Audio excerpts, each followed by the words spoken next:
Welcome back to another episode of the Generation Elevation podcast. Now, today I am joined by a very special friend of mine, actually, all the way from Australia. So we're here in London in my apartment today, and I am so grateful to have him here because I know that every single person listening to this episode right now will get so much value. I can feel it. Now, this human is a business consultant and he's run several businesses in the past. And I myself consider him so inspirational, his journey, and I'll get him to share a bit about that with you guys as well. And he's now running an international marketing agency, hence why he is in London and luckily in my apartment today to do this podcast. So with that said, I would like to introduce to you my amazing friend, Jude. Hey. Hello, great to be here. From Australia to London. London doesn't have the greatest weather. It's been cold here. Yeah, I know. Everyone consistently always asks me, Elise, why did you move from Australia to London? And hey, I think I'm really starting to climatize because for me, I'm boiling. This is warm here, which is crazy to think. So she literally said it's going to get hot in this room and it's like 15 degrees. Yeah, you still got your jumper on. I'm like, oh my gosh, it's so hot, but that's okay. Now, Jude, tell me, and for the listeners, why should they tune in and listen to the rest of this episode today? Well, you should tune in if you're looking for self-development, you like the sound of mine or Elise's voice, and you're looking to either grow a business, start a business, or just get some motivation because the business world and diving into it is a very scary journey and very treacherous, to say the very least. Okay, tell me a bit about how you got started in business. What was your first business? Yeah, so how I got started essentially was I was in university and I used to train a lot in the gym, and I had dedicated a ton of my later years in high school and start of university to learning about nutrition, learning about training. And I decided, well, why not become a personal trainer? I'm already in the gym a ton. I love helping out my friends. I consider myself somewhat of a teacher. And I got into personal training. And as a personal trainer, you tend to run your own business without even realizing it. As being a personal trainer, I learned a ton of skills, especially about social interactions, human behavior, sales, marketing. And while studying university, I leveraged out my personal training business, had multiple employees under me, which ended up with me having a full-fledged business accidentally. So from there, I moved into other avenues in business over the last 10 years. And I've run a bunch of businesses, failed a lot of businesses, succeeded a lot of businesses. Hopefully this is my marketing agency now. Well, it's on the way to being a business that's a lot more sustainable than the other ones that I've run. So you've moved away from fitness, not specifically just doing fitness stuff anymore. Yeah, I'm not in fitness entirely now, but a lot of my brands that I'm working with are in fitness, whether it be clothing, supplements, nutrition, holistic health, sort of thing. And so what would dictate a successful business then, Jude? What are the 3 points? And then we can go deeper into that later. The 3 points to a successful business is one that makes cash. That's at the end of the day, you only run a business to make revenue from the business, or profit from the business. But that is normally a consequence of the value you give to the market. So how you service others, how many people you impact, the lives you change, all those sorts of things. Or you're solving the biggest problem or a small problem many times over. For example, a company like Apple is the biggest company in the world because it solves problems for 1 billion plus people, right? So the more problems you solve, or the bigger the problem you solve, for example, let's say Elon Musk's SpaceX, why it's such a big company, it's solving a problem that only one other company can do, which is NASA, and no one has gone on that journey, and they're solving a problem to get to Mars. I don't know why it's such a problem for us, but it is. So that's how you got to think about business. Okay, great. And then what would be maybe the opposite end of that? A business that isn't really sustainable? Business that isn't sustainable would be business that's you're just burning too much money because you aren't selling enough, or you don't have enough customers. You're not servicing them well enough, which normally is a result of either sales or marketing. Hence why I moved into marketing, because without sales and marketing, your business is most of the time, no matter how good you are at what your craft is, it's going to fail, unfortunately. So sales and marketing ends up being the most important things when it comes to any business. I think there is more education out there now with social media around like the importance or the long-term sustainability of running a business versus like working for someone else. I know like when I was in school, there was this big societal conditioning to like go to uni, get a job, work for someone else and kind of stay in that sort of system. And for me too, I really resonate with you because straight out of school, I went straight into personal training and I had no idea about business, about how to track numbers or how to market myself. I just kind of followed this thing that I really liked doing and chose a price that my dad chose for his business and kind of just went off that and found that through word of mouth and through the small country town that I was in, it really grew to something that I never expected it to. And so for those people that are out there who may be wondering, like, maybe they did finish school, go to uni and get a job and they're in that sort of lifestyle and are questioning, maybe they want to start their own business, what would be your advice to them? Yeah, so this is actually a really great question for everyone listening at home. Is working a job and wants to start your own business, realize it's going to be terrible because the job, the 9 to 5 is your comfort. It is safety. You have a paycheck coming in. When you run your own business, you're betting on yourself. And that's very scary for anyone. And that is the first hurdle of moving from a job to your business. Now, what other people are going to tell you is, number one, you're most likely going to fail your first business. You normally only succeed 1 in 9 businesses. So keep that in mind. Now, that's not to say you go in expecting to fail, but you go in knowing that it is going to be very hard. So that should be a prerequisite for jumping into business. Now, to take this step to learn business, you have to pretty much do it. You can't go into the theoretical of learning business and, constantly trying to learn to figure out the best solution. The best solution is actually diving straight in. Now, I'm not saying if you've got a family and kids and stuff and you just go all in on yourself, leave your job behind. The best way to do it is structure yourself. So you've got your 9 to 5. So work your full-time job and on the side, start putting some hours into your business and start figuring out what it is you're going to do, what separates you from the market, what can you offer back to the market, then make an actionable plan over the next 3 to 6 to 12 months to move fully into that role of a full-time business owner. And it's not going to be, it can be long, it can be very short, but if you've got responsibilities, you need to account for that first. I really resonate with this. And honestly, I wish I listened to this podcast when I first started my business and in personal training and then in mindset coaching and what I do now. Like, I wish I heard someone say that it's not going to be easy because I went in with so much naivety that I really was crushed by those moments where I did consider myself failing or it not working out. And just to know, like what Jude said, that failure doesn't mean that it's something wrong with you, but it's just maybe a redirection and actually it's part of the journey, that those challenging moments are part of being a business owner. And I really feel that owning a business and things like this are quite glamorized on social media, and there is like this pull for society to go that way, which is great. If you're wanting to start your own business, I say go for it, but also to be aware that you will be met with every limiting belief, with every challenge, and it will be a humongous vehicle for growth. And so, Jude, on the back of that, what has been like your major growth pieces throughout your journey personally because of business? Most of the time just getting absolutely fucked by either a business partner or the market, right? Because with business, you're hypothesizing what you think's going to work. Most of the time, it doesn't work, unfortunately. So you get humbled and then you have to make changes that you think based on your failures to improve, and you can only just consistently improve. Just before we move on that topic though, with moving people who are in a job right now and you have this fire in you that you want to start a business and it's on your mind, you're getting a voice or, the universe or God or whatever is telling you that you have more potential in you. Remember that the more you delay it, you are making a choice. And while business is really, really hard, the choice for you to stay in your comfort zone is a choice that both choices are risks. So it's a risk to stay in your job. It's a risk to go in business. But when you stay in your job, that risk is not going to be realized until way down the track. You won't even realize it. The risk of starting your business is going to be hard at the start, but hopefully most of the time. It will pay off at the end if you keep persevering it and never quit.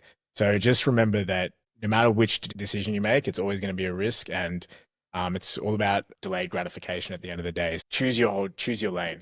What comes up for me is the quote where it's like, you get to choose your pain, and it's the pain of change or challenge, or the pain of regret, being like down the track a few years later, realizing that you didn't take that opportunity now. And like Jude said, take that risk. Yeah. So Jude, where were the moments in your journey where you took that risk? For me, I would say I take a lot of risks in general. For me, I've put myself in the mindset after running businesses for the last 10 years of I have no option. I've given myself no option. I only have one option, and it's go in on my business. Now, there was a point where I was running 4 or 5 businesses simultaneously, which was utterly stupid, because how are you going to compete with 5 different businesses when you've got people who are just focusing on one? So now I'm all in on one business, but it's The times where you took a risk. the times I took a risk. Yeah, the times I took a risk, essentially every time I started a business, every time I chose to close down a business, everything I've done in business, it's always met with a massive risk.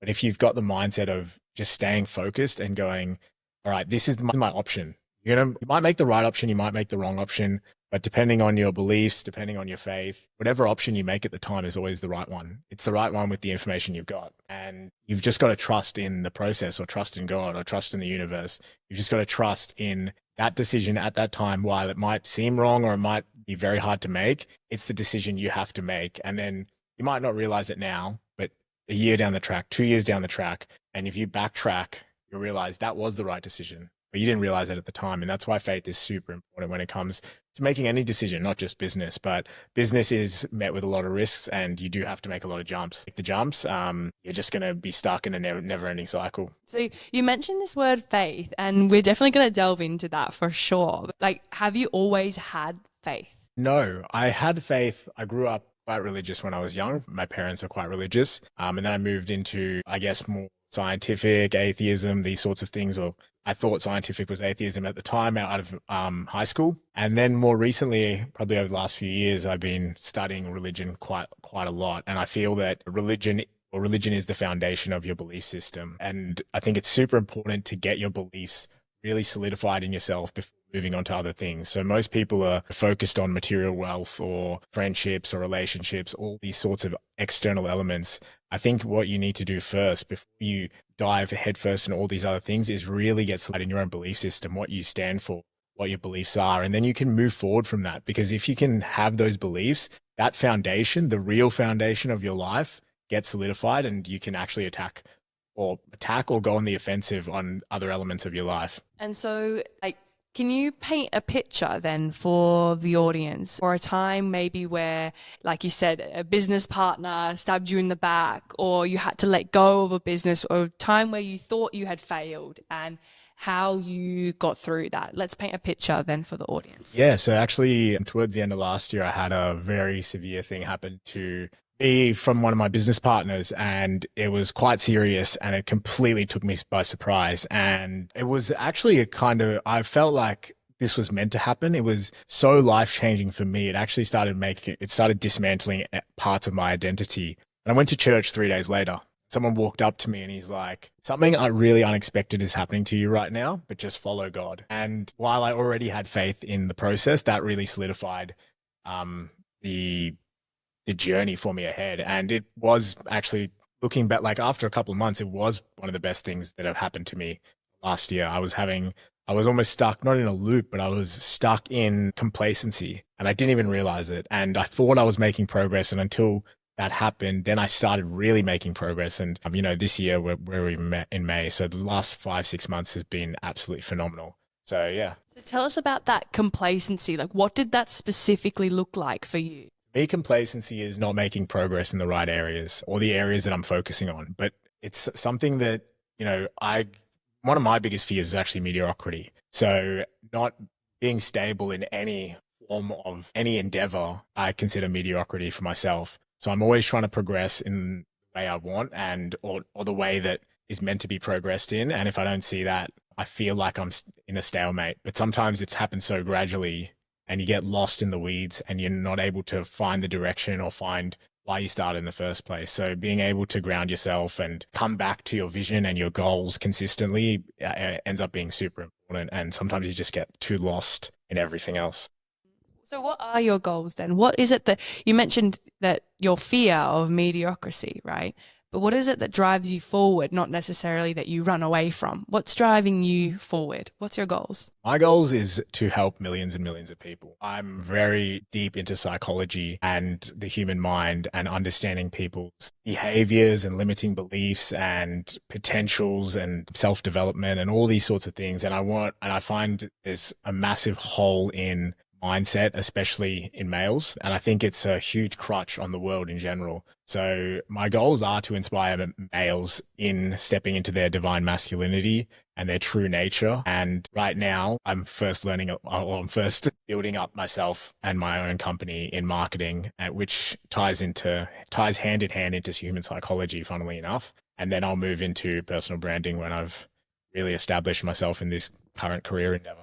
Yeah, amazing. And guys, we'll link all of Jude's socials as well in the show notes, so you can follow along his journey. So when he does finally release whatever he's going to release, because I know it's going to be amazing, you guys can jump on that as well. Now, I'm really curious because you mentioned the hole in mental health for men specifically, and then you also mentioned this word, divine masculinity. So let's get clear, like, what is this hole that you're seeing, you're identifying, that you're speaking about right now, so that the listeners know? And then what is divine masculinity? Yeah, so I see divine masculinity as masculine energy that's able to lead the world, and I see divine femininity as feminine energy that's able to heal the world. And I think this can get very conspiracy theory very, very quickly, but I'm not going to go down. No, we want it. We want it. Give it so to us. I believe that the masculine and the feminine roles have been disrupted or controlled. So a lot of females have had to step into their masculine nature, and men have been forced to step in their feminine nature. And I believe that if males are able to step into their masculine nature, they'll hold the space for females to step into their feminine nature, which in a sense is going to give the world balance. And seeing the world right now, you can see that the men in power or the females in power are not coming from a place of unity. It's all divisive, controlling, and then you can go down a rabbit hole of if that's done on purpose, which I believe it is. But yeah, I think that if males in general are able to step into their masculine nature, you'll see less problems in the world. More females will be able to express themselves authentically, and more males will be able to express themselves authentically. However, due to food, the water, the media, the air, the lack of exercise, all these elements that ultimately are not only socially engineering males to be more feminine, males physiologically and hormonally are losing testosterone over the last decades. Their average testosterone has dropped dramatically in the last 3-4 decades. So these are things that, need to change. Otherwise, we're all going to be rats in a system at some point. There's going to be a few that make it out, but most people are going to get stuck in the matrix. I really, really love this topic, and I am so glad that you brought it up. So then let's get really specific then. For example, if you were walking about day to day, what are some of the things that you would see from a male that is not being in their authentic, divine, masculine energy? Well, I don't think it's a day-to-day thing. I think it's more of a leadership thing. So as a male, you want to be someone who protects, provides, and leads. And I think, I see it happening a lot where that role is blurred males, especially socially. It's not, while it is in some countries, like I just came from Dubai, you see many males in their masculine leading, protecting, being that provider. While in Western countries, you don't see that often. You do see it among the males who are really successful and some males here and there, but on an average, it's completely blurred where the females are leading the relationship or females are having to lead because the males aren't stepping up. And that's where I see the disconnect between the male and female dynamics in day-to-day relationships at the moment. And even in just like general dating as well. For me, myself, in relationships, and I'm currently in a relationship, it's like super important for me to be in my feminine energy. And for all the creations and things that I have got going on, like in business and what I'm doing, I definitely have to step up and lead a lot of people. So it's very masculine energy I have to step into, or you could call it divine feminine, right? It's depending on like where I'm at. But at the same time, like when I come home and when I'm just wanting to relax, like I want to be completely surrendered. I don't want to be bossing around my partner or anything like this. And I think that I know several women, particularly, that also feel in the same boat where it's like they're exhausted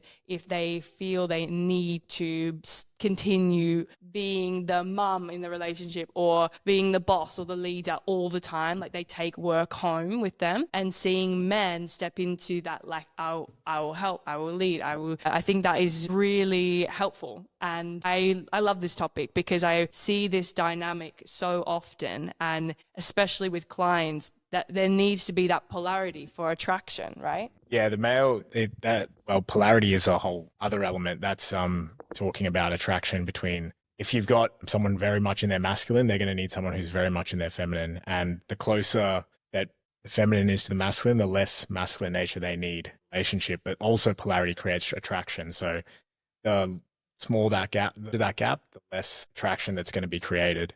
And that's something that is required normally to have a successful relationship long term. And so what are your thoughts then on like this linking over to business and business linking over to relationships? Like, I know that there'd be people that are wanting to start their business, or like you said, who may have a family and they have this business idea and they want to get started. Or maybe there's people that are out there wanting to create an empire and think that they don't have time for like relationships and things like this, or dating. How do you weave the two together? I'm not very good at work-life balance, so probably not the best to talk about this. But in terms of when females are operating in business, they do have to step in their masculine nature. It's compulsory, unfortunately. But in saying that, for females to step into their masculine, they need to be able to switch back into their feminine and have space at home, which you were talking about, step back in that feminine. So being able to switch between the two when it suits you or when you can is much more or less required for a female. When it comes to running a business in terms of thinking about masculine and feminine, I think that's very disadvantageous. I think we've got to, and I don't think people do, because everyone is going to be in their masculine nearly every time. However, playing on your strengths, you can see it in the workplace. People who are in HR are normally the females. People who are in technical are normally males. It's just females are caring than males in general.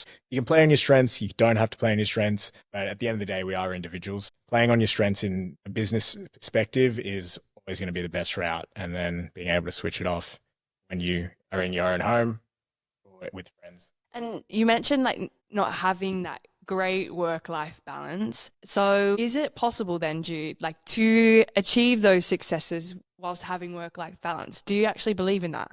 Well, not starting out, or not even in the first couple of years of running a business will you have work-life balance, and you shouldn't strive for it because it's not possible. It depends how big your goals are. Like if your goal is extremely big, you can't expect to have work-life balance. It's not reasonable. No one who is successful has work-life balance. So it depends how many sacrifices you're willing to make and for what goal, because every goal is going to require a certain amount of sacrifices. The bigger the goal, the more sacrifices are going to be required. So it's just really up to you. Is it possible to have work-life balance? Yeah, it is at some multiple years after your business is fully leveraged, automated. You have a massive team or a team around you that allows you to have that work-life balance, but don't expect to have a work-life balance if you want to make it in business, especially in the first couple of years. I completely agree with this. And I think for a lot of people, they might listen to this and think, oh, work-life balance is equal, even split, right? For me personally, work-life balance, I find my work so enjoyable and fun. I love it.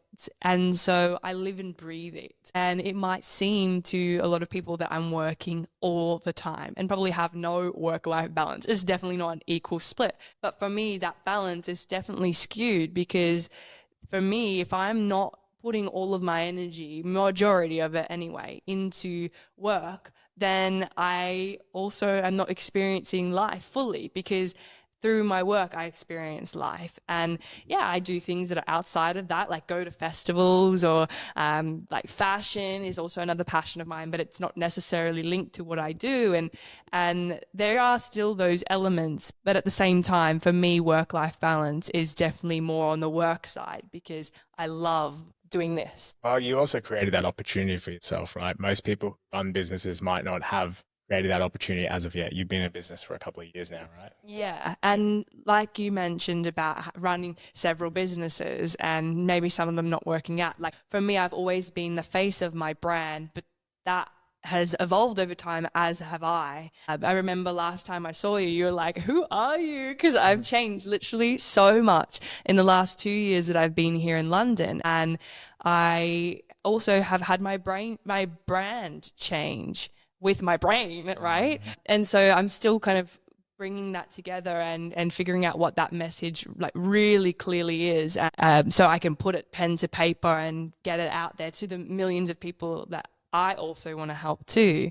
So yeah, it's really interesting that for me, I haven't run several businesses, but I've ran one business that has evolved and changed a lot over time. So it's kind of like running several businesses. Yeah, I mean, when you're running a personal brand as well, it ends up that is your only business as well. So you can evolve through it and go through different verticals. I'm very lucky, like, to have a brand that embodies the things that I love, right? I mean, because that is me. And that's all I literally wanted to do when I was younger, is grow up and travel the world and meet people and have these sorts of conversations that are uplifting and inspiring. And then along the way, the gym and exercise training has been involved with that, nutrition, and then also now the breath work and meditation and the workshops and music. And it's all kind of evolving through my passions. And I trust that through what I share, I attract the same sorts of people that are interested in that kind of thing too.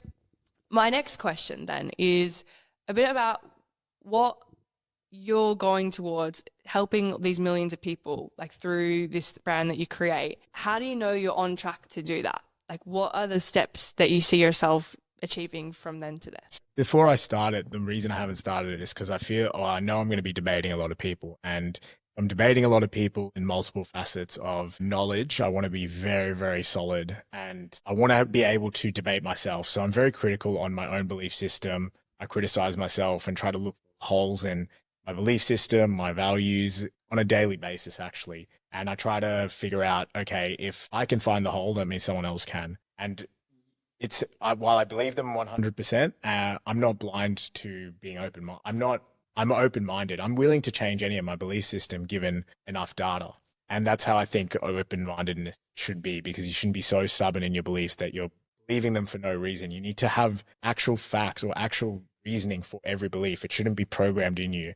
And if you can say, okay, I believe this because of this, then you have a reason for believing something. It's not you heard something on the street or mainstream media told you. You actually are solidified in your belief system, and you know why you believe, and what you stand for is what you stand for, and not someone else's values or beliefs. They're yours authentically. When you were younger, did you think that you'd be doing what you did now? No, not at all. I thought I was going to be a soccer player, actually. Really? Yeah, from a very young age. And then by the time I got to 15 and 16, I kind of checked out of that and moved more into academics. And then, yeah, by the time I was 18 or 19, I don't even know where I went. I went into business and started off very heavily into nutrition and training. And yeah, it's just evolved. And I don't think especially in your 20s, I don't think you can really set up a plan because it changes so much. I think the best thing you can do is set intermediate or short-term goals where you can, that are progressing in that realm of your life at that time. Because if you do set long-term goals, you may hit them, you may not, but the way you hit them is going to confuse you a lot because it's never going to be the way you expect to hit them. And that's something I had to make peace with, especially around 25, 26, because my life was just changing year on year so much. And after 25, when your prefrontal cortex develops, right? Yeah, prefrontal cortex develops. Every year, every month is a completely new person you're having to deal with on the daily. So I think just accepting it and going with the flow and just having at least goals that you can see 6 months down the track that ultimately are going to lead to a bigger version of a bigger vision of what you have in mind is the best way to go about things. I really would love to ask, and I know there'll be a few people listening to this resonating too, because I turned 25 this year. And I think for me, that really was relatable. I felt like lately I've had so many changes and so many moments of growth that I've got to London and had all of these things happen that I didn't expect to, that I wanted to, and then the way that they happened in the way that I didn't expect that they would.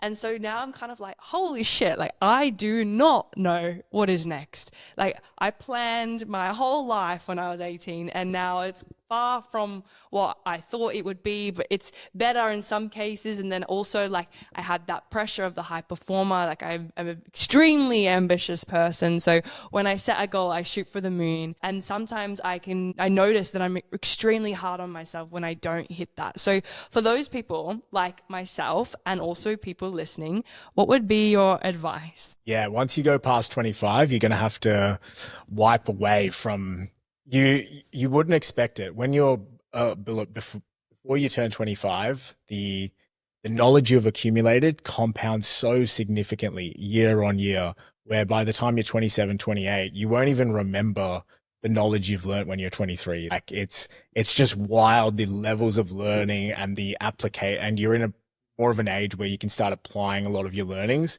You understand how to test whether something's true, your critical thinking skills improve dramatically, and you just, every year is a whole new chapter of your life, which is actually quite insane. So yeah, like being 30, like I don't even know what 40-year-olds are thinking, but me being 30 and spending 5 years after 25, each year has been just a whole storybook of me from when I was 18 to 25. So the amount of knowledge, the expertise, everything about you just changes so rapidly. But as long as you have, I guess, something that you can always have as your core being or your core identity, that can be very helpful to keep you from getting lost or keep you getting stuck in certain cycles. Because I feel like throughout my 20s so far, there's been so much noise, and I'm very lucky to have figured out like what really sets my soul on fire early. And yeah, it will totally evolve. Like I have no idea when I'm 30 what I'll be doing, whether I'll still be doing this. Like I've always said, like I plan generation elevation to be my like whole lifelong thing, and I really feel that. But some people might not. They still might be figuring it out and be feeling that stuckness or lost and that pressure to succeed. I know for me personally, like sometimes I look through social media and people younger like killing it, and I think that's amazing. And at the same time, comparison can be the thief of joy, I was right? just thinking that as well. What would be your advice for people that are feeling the pressure, maybe comparing themselves to others that are maybe seem further ahead than they are? What would be your advice to them? Yeah, comparison being the thief of joy is a massive one, because you don't know what people's struggles are. You don't know how people got set up. You don't know what circumstance of their life they fell into. And at the end of the day, you're really only seeing their highlight reels. So you've just got to think about, this person might have a terrible life. I'm just seeing the surface. So you as a person, everything that's happening in your life. So you have to accept this is who I am. And this is, these are the cards I'm dealt. These are the circumstances I'm in. I'm not going to compare myself to anyone. And you just want to always verse yourself day in, day out, become a better version of yourself year on year, month on month, week on week, day on day. And if you do that, that's the progress. That's what you're after at the end of all. So, I mean, people thinking about success and trying to rush it and all these things, especially, as you age through your 20s and get into your 30s, just remember that timing is always right. And you have to just trust in the divinity of timing, and everything comes into your life. Everything exits into your life. Whatever happens, happens. And you just have to accept that, no, if it didn't happen now, it wasn't meant to be. And if it did happen, it was meant to be. And you just have to accept the timing is always perfect, and it's never off. It's always right. Would you be able to tell us then a story where the timing was right for you? When the timing was right for me, I guess probably when I started I actually didn't work any jobs from 19 to 29 until I became CEO of a global marketing agency, or CEO of Australia for the global marketing agency, which was the first time I actually got a job in 10 years. And the timing of that it was just a circumstance. I took it because it seemed like an advantageous position at the time. I left after 6 months. However, the learnings I got from that 6 months was something that I couldn't have got by doing what I was doing and running my own businesses, because that experience as a corporation and learning how to deal with so many people and also learning where I personally sat in the market really gave me the boost that I would not have gotten if I wasn't in the corporate world. So, I mean, that was timing that I would have never expected. And then the timing to leave was also great timing, because I had unintentionally set myself up to really succeed in business than I had thought. What comes to mind is that everything is always happening for you, even when you can't see it in that moment. And you can look back like Jude is right now, looking back on his 20s, realizing that all of those moments, whether they were challenging or whether they were wins, like they were all leading you to where you are now and what you're doing and where you're going. Something that brought me over the last 2 years, I've found Christ and God and religion more so than anything else. I know I've read the Bible a few times now. There's a quote in there which I didn't understand when I first started following Christ. It's John 13:7. It's, "You do not realize what I'm doing now, but soon you will understand." And it was one of my friend's favorite quotes. And I never could understand why she had this favorite quote, because it just didn't make sense to me, or it didn't make as much sense to me. Then over the 2 years had progressed. Once I started tracking back what was happening for me at the time in the present day, I started making sense of, oh my God, it's all about faith. And like, I have to just step into faith and just trust the process, trust God, and walk with, walk with intention, but walk without expectations, because my plans are always going to be minuscule compared to God's plans for me. And do you pray? Yeah, I pray every morning and every night through the day. And so would you be open to doing a prayer? Yeah, for sure. Yeah. All right. Lord God, Lamb of God, thank you for this opportunity to spread the word with Elise on Generation Elevation. May the message and the inspiration and motivation throughout this entire podcast is seen by the people who resonate with it and see it for what it is, and allow it to help them where they need help the most, and allow them to be inspired and push themselves to new limits and new potentials, and grow from every word that comes out through this podcast and resonates with them. Amen. Amen.